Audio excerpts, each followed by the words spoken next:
Thanks Dustin Rhodes for joining us. Tell us about this interesting orange Commodore.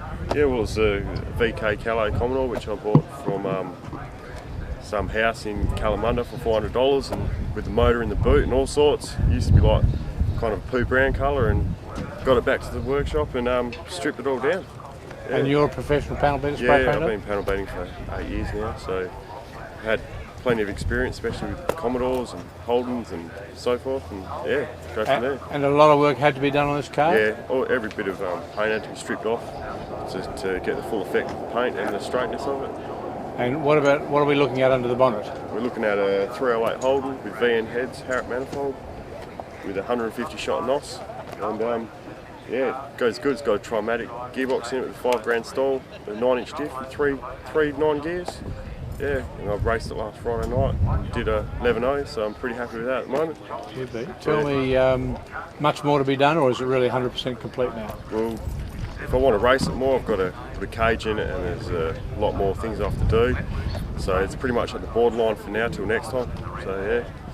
And another car down the track? Yeah, probably. I don't know. I might keep on going on with this one, sell it, or do another one. But I'm not quite sure. It's a bit up in the air at the moment. But yeah, we'll soon see. Thanks for joining us, Dustin. No worries, mate.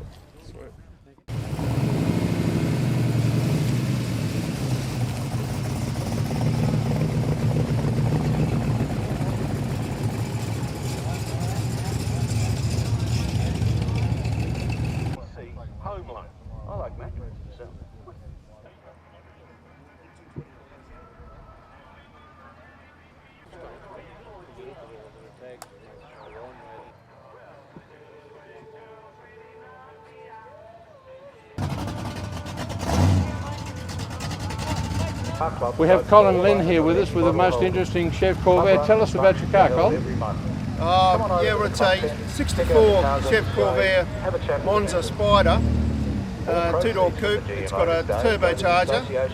It's the first car that was produced with a turbocharger, and it had a lot of notoriety with Ralph Nader in America, and it's very unconventional for an American car because it's air-cooled and it's a flat 6, and the motor's in the back, which is normally General Motors is a company that sticks to conventional things, but they went right out on a limb with this one to compete against the Falcon and the Valiant in America.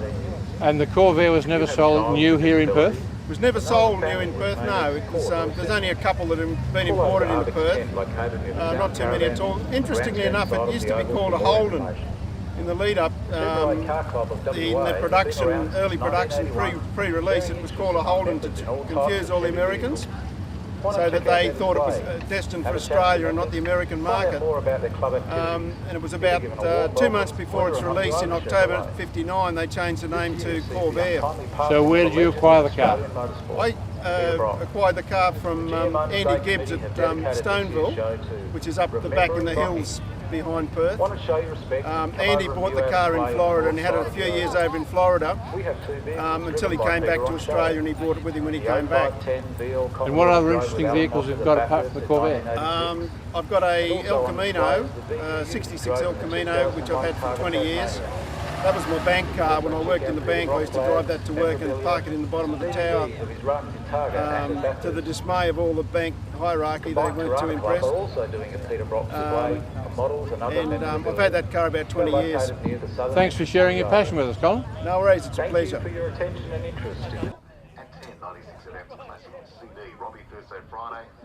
Last night though, it was pure jam, and Sunday Future as well. Starts 12 noon. Members Equity Stadium, Pier Street. Visit right. Classic Cafe.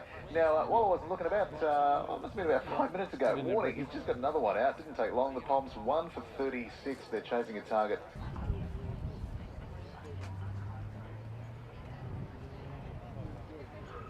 Morning, ladies and gentlemen. Welcome again to 2006 Monday. And then as we got closer here, it shot up to this barrel.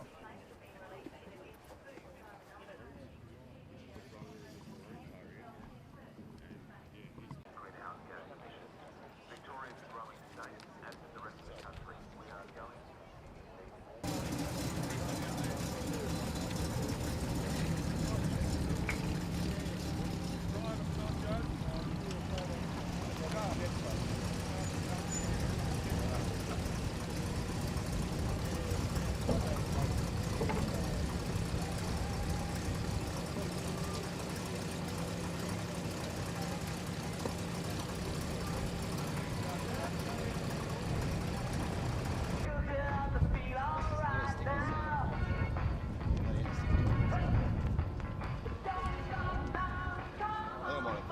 Both Bathurst and at Targa. We have a raffle running from within that tent with some memorabilia. There was also another display as part of the Torana Club, a display on the oval.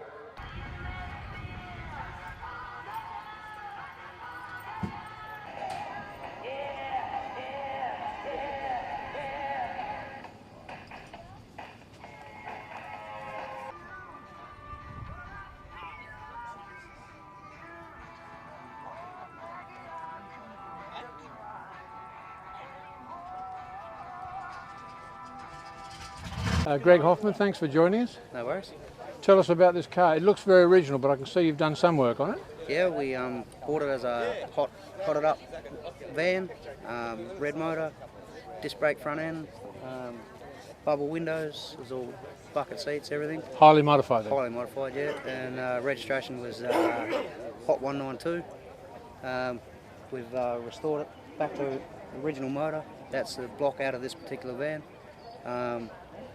Yeah, so it's all 6-volt system. We had to put indicators on it, just they didn't come out with them, same as seat belts, but yeah, we put them all in there.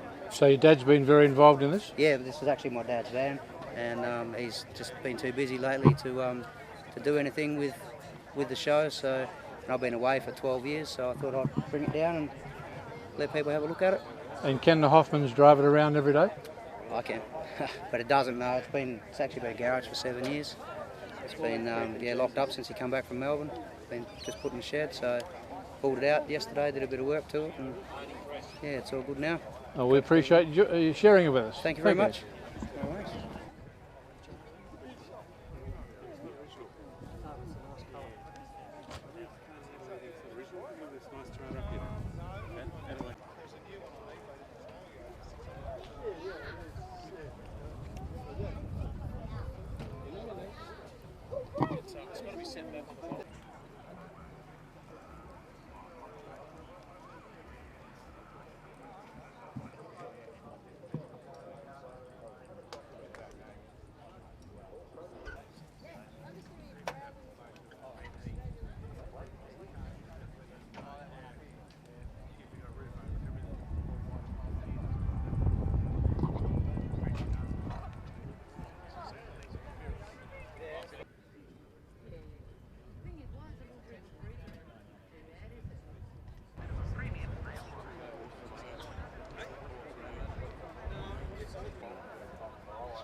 We have Alan Hutt with us with his beautiful Buick. Tell us about the Buick, Alan. Yeah, look, it's a 1955 four-door Sentry hardtop.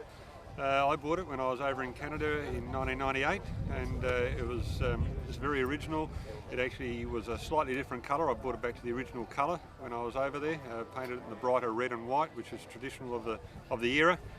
I suppose I chose I was in the Buick club, and I really wanted a Buick, and this one struck me. It was it had lots of chrome, very outlandish, bold design, and stood out from the crowd. I initially wanted a Mustang, and my wife said, no, everyone's got Mustangs, and now I fully agree with her. So the Buick stands out a lot more than a Mustang. So as a baby boomer, you grew up in the rock and roll era? Oh, I did, yes. And you still rock and roll in your spare time? I actually do. I am a member of a rock and roll club, so rock and roll drive. So do a bit of dancing occasionally. What about converting this over to right-hand drive? No plans? No plans. No. It would put it right out of my budget. As I've said to someone earlier today, I'd prefer to have two cars like this rather than to spend the extra money in converting one. So once you are used to driving left or right-hand drive, it makes no difference. And what about another car in the garage waiting for? Well, I did have a 38, and I'm sure I'm going to end up with a 38 before too long. So Sentry? Sentry would be nice if I could afford it with the bigger motors. Yes. The big one, the 890 or the? Well, no, just a standard 860 would be nice if I could. Yeah. Thanks for joining us. You're welcome.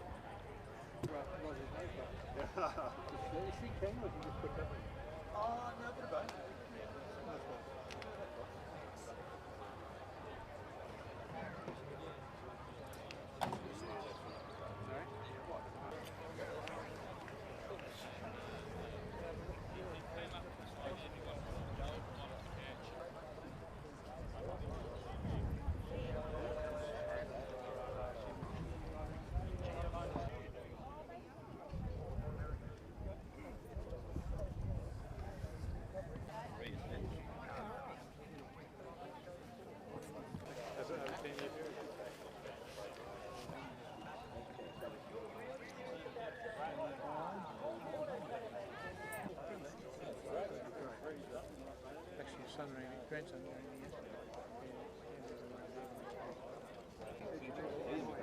That's what I'm.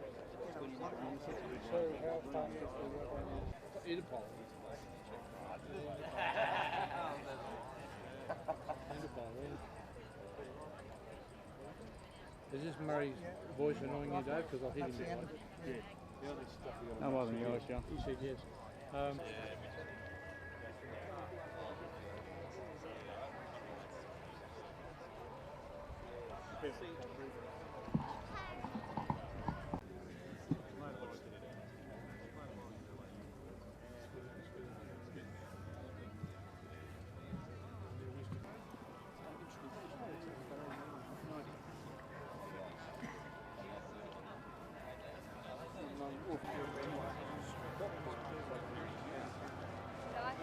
So we'll shoot through the door.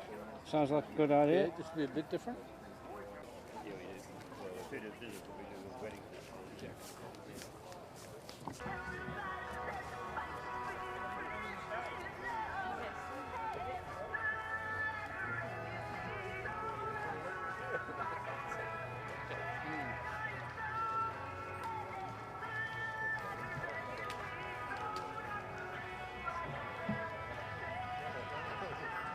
The other day, you know, like you do, and they're moving there next year, so these bikes are coming really handy. So best of luck with the draw, Jody, coming up this afternoon between 5 and 6. Hey man, you can improve your attitude with a change in latitude. SkyWest can fly you to Ningaloo Reef. Thanks.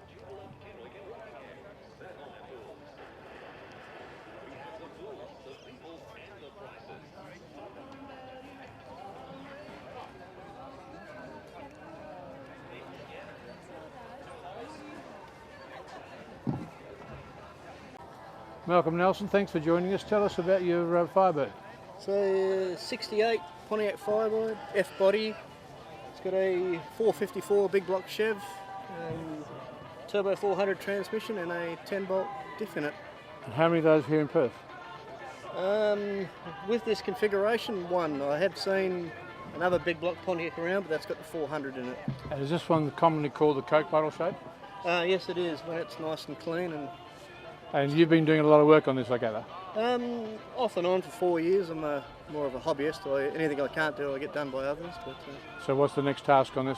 A new differential in it. Either toughen up the 10-bolt or put a 9-inch in it. Tidy up the brakes. Then we move to alley heads for the big block. And then the panel and paint is last. I've got a new bonnet coming, which is a Ram Air, and a new front and back bumper. So when that comes before Christmas next year, it gets the paint treatment. And Mel, your wife loves the car? Yes, but she won't drive it. A bit frightened of it, I think. Yes, a bit terrified. We appreciate you joining us. Thank you very much.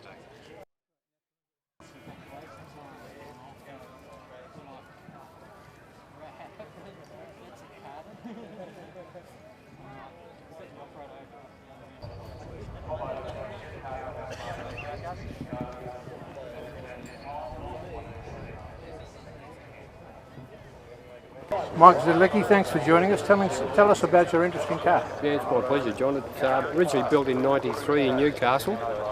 I bought it probably 8-9 months ago as a project. We did the front end, Trevor Breeze, put a new racking pinion, Commodore rack in it. It's running a 294 Chevy V8, which is a 283 brought out. Big heads, turbo 400 gearbox, Chev diff, drum brakes. It's got all new disc brakes in the front. It's got bucket seats, Magna buckets have been retrimmed in leather. Yeah, really nice car to drive. We did the flame job just to break it up a bit. I was going to ask you about the flames and the interesting colours. Yeah, we just decided we wanted something that's sort of with the white walls and the chrome wheels, and we just wanted something that's Green Dollar School hot rod type thing. And now that you're hoping you might sell it, you've got something else to tinker with? Yeah, I've got a 37 Ford sedan. It's a hot rod, but yeah, that's what Pride and Joy. Modified or original? Yeah, it's modified. That's running a Chev 307 turbo 350 gearbox, Holden front end, Mustang diff. Yeah, nice old car. We appreciate you joining us and sharing your passion. My Mike. pleasure. Thanks very much for your time.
Thanks, Bill Lee from HDT joining us. Tell us about your Pontiac. Well, the little Pontiac, I fell in love with it when I first saw it 30 years ago. One of my best friends started restoring, and I said, whenever you want to sell that, it's mine, you know. And he rang me up a couple of years ago and said, well, it's yours. I said, beauty, and I've been saving madly ever since, because it's just a pretty car. It's one of those cars that you look at and you just got a feeling about it.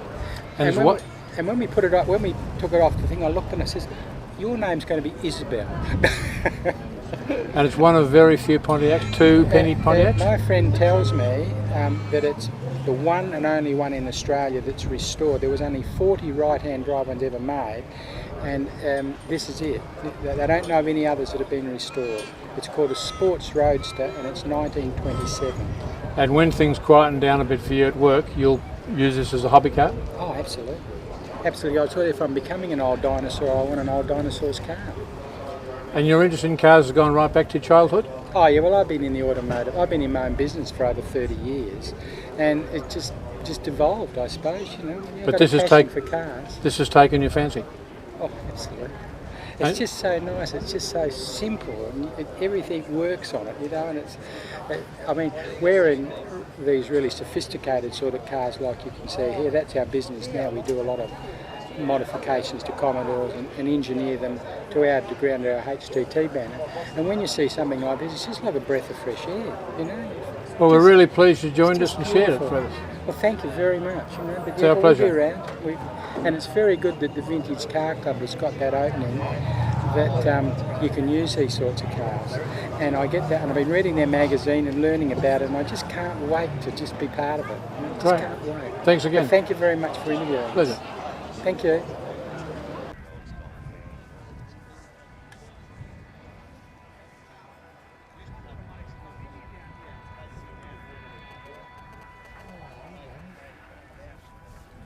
It's over the main.